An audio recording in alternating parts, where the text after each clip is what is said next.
Bismillahirrahmanirrahim. Assalamualaikum warahmatullahi wabarakatuh.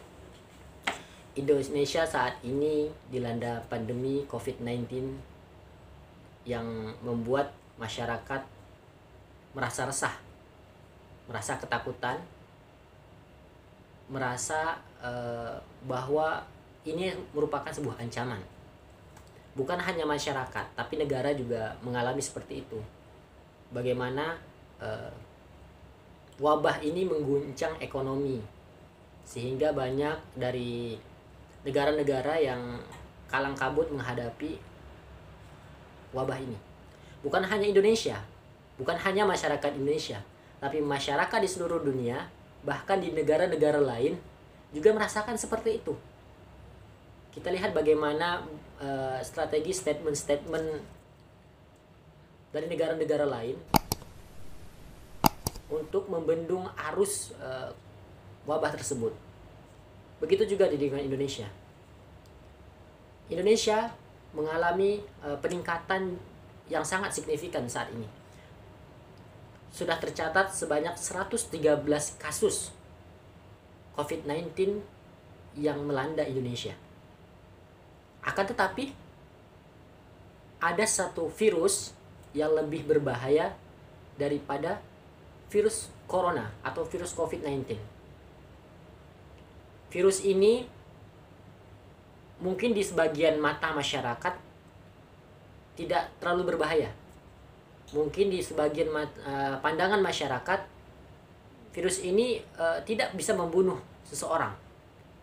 Akan tetapi, virus tersebut dapat melemahkan atau mematikan iman seseorang. Virus apakah itu? Virus penggunaan media sosial yang sangat berlebihan. Banyak di kalangan kita melihat penggunaan media sosial yang sangat berlebihan. Contohnya, kita ambil contoh TikTok. Bagaimana virus TikTok ini mewabah tapi tidak pernah disadari oleh orang-orang. Virus TikTok sendiri dapat melemahkan iman seseorang, dapat mematikan iman seseorang.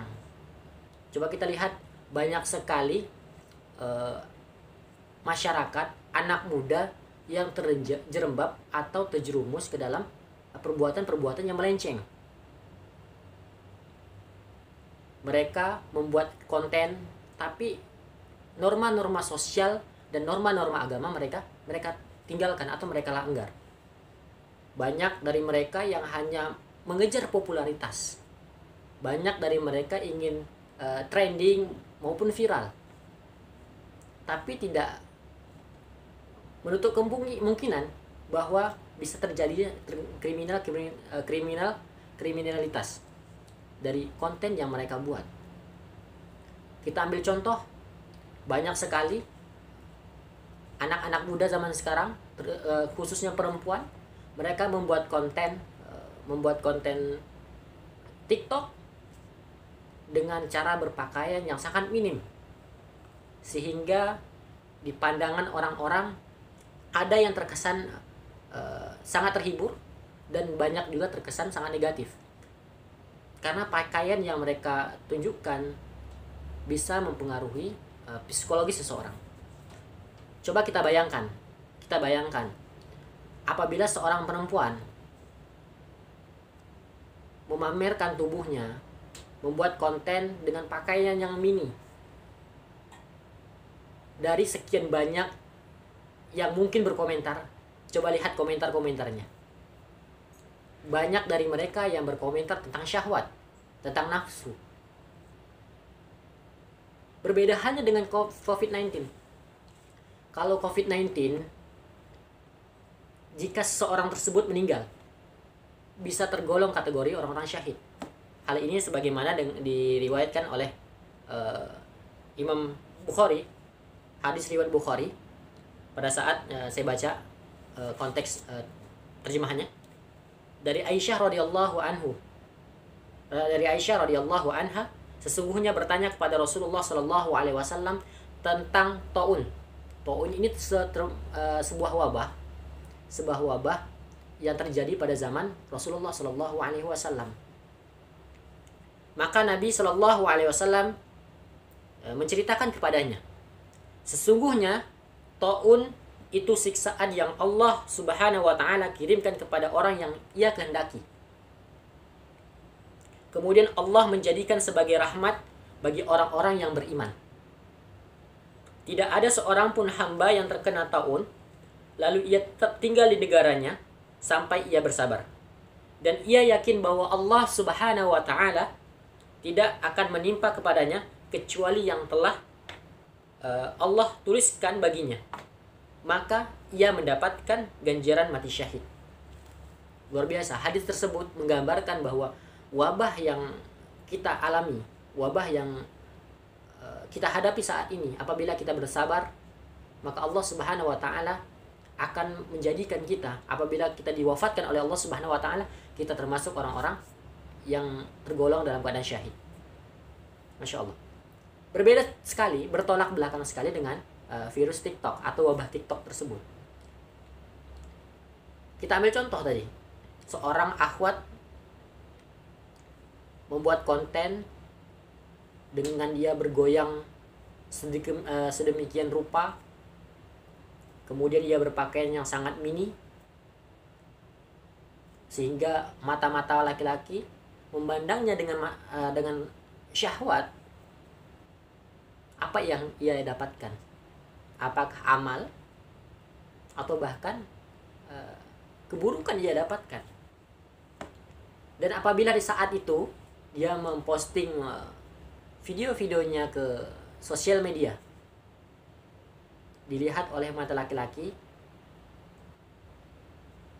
di saat itu ia diwafatkan oleh Allah Subhanahu wa taala. Apakah dia termasuk orang-orang yang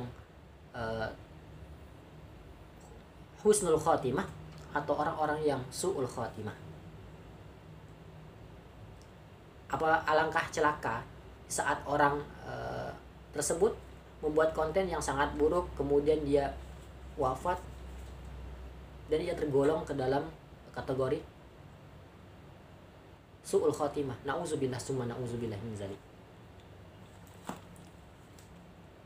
Teman-teman yang berbahagia, teman-teman bincang-bincang santai dimanapun teman-teman berada, pengaruh penggunaan TikTok juga sangat berdampak pada psikologi seseorang atau berdampak pada kejiwaan seseorang. Mungkin kita bisa lihat di video berikut ini bagaimana TikTok atau aplikasi yang lainnya bisa merubah psikologis atau kejiwaan seseorang. Teman-teman bisa lihat di cuplikan berikut ini.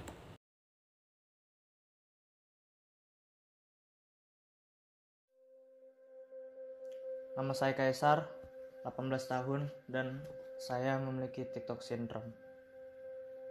Pada awalnya saya bermain TikTok itu cuman buat senang-senang doang. Tapi lama-kelamaan saya merasa ada yang aneh.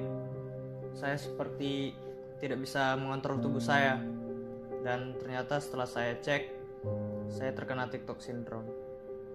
Pada awalnya sih saya merasa kesulitan karena setiap saya melakukan sesuatu, saya tidak bisa mengontrolnya dengan baik dan benar, terutama pada saat saya tidur.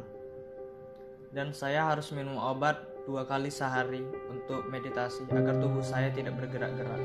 Tapi lama-lama saya sudah mulai terbiasa dan sudah mulai bisa menerima diri saya lagi. Saya sudah mulai terbiasa karena saya sering minum obat dengan rutin, dan dokter juga menyarankan untuk mengurangi waktu saya dalam bermain TikTok.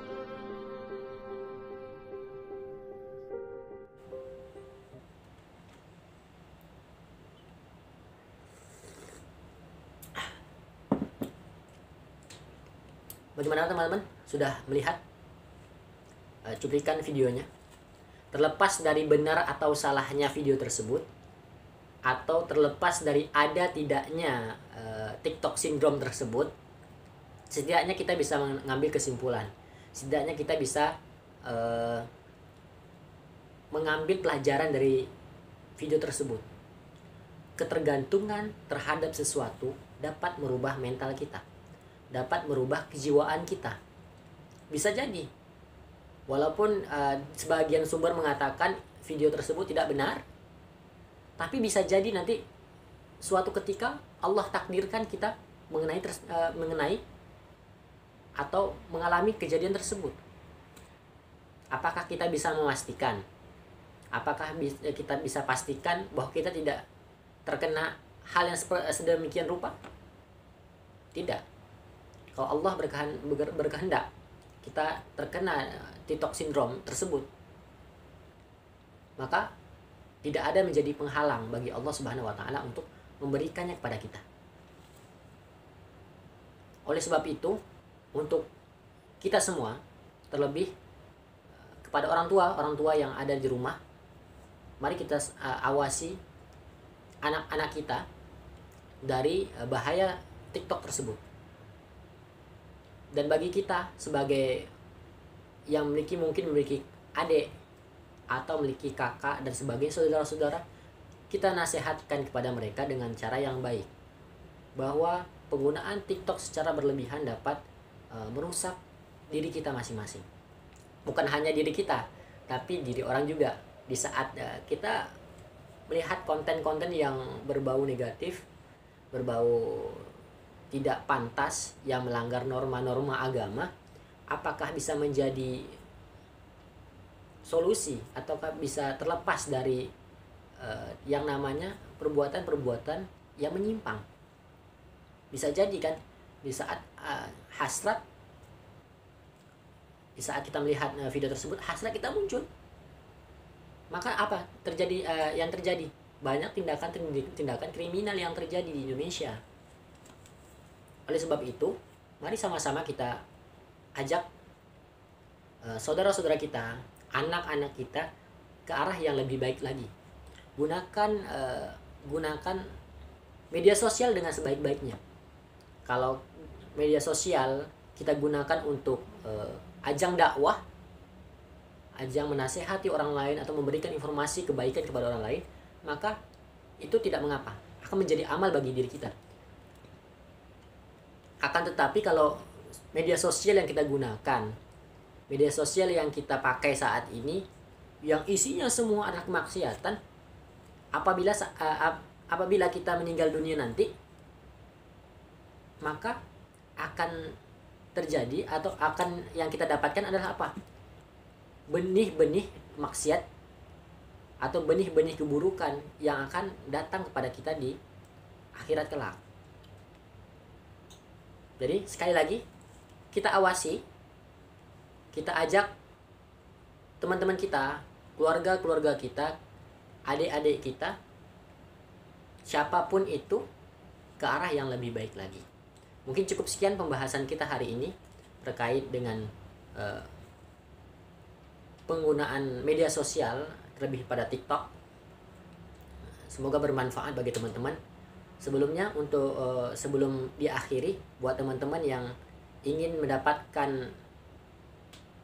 info terbaru tentang kita, bisa subscribe di bawah ini, subscribe dan aktifkan lonceng notifikasinya sehingga teman-teman tidak ketinggalan info-info terbaru dari kita.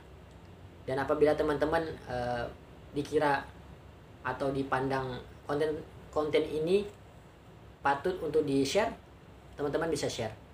Dan untuk teman-teman yang apabila memiliki pertanyaan atau memiliki usulan untuk dipublikasikan judul-judulnya, bisa kirimkan ke email kami di bawah ini di tebarkebaikan20@gmail.com atau di IG pesan, kirim pesan lewat IG di @tebarkebaikan10. Mungkin cukup sekian yang dapat saya sampaikan. Wabillahi taufiq walhidayah. Wassalamualaikum warahmatullahi wabarakatuh.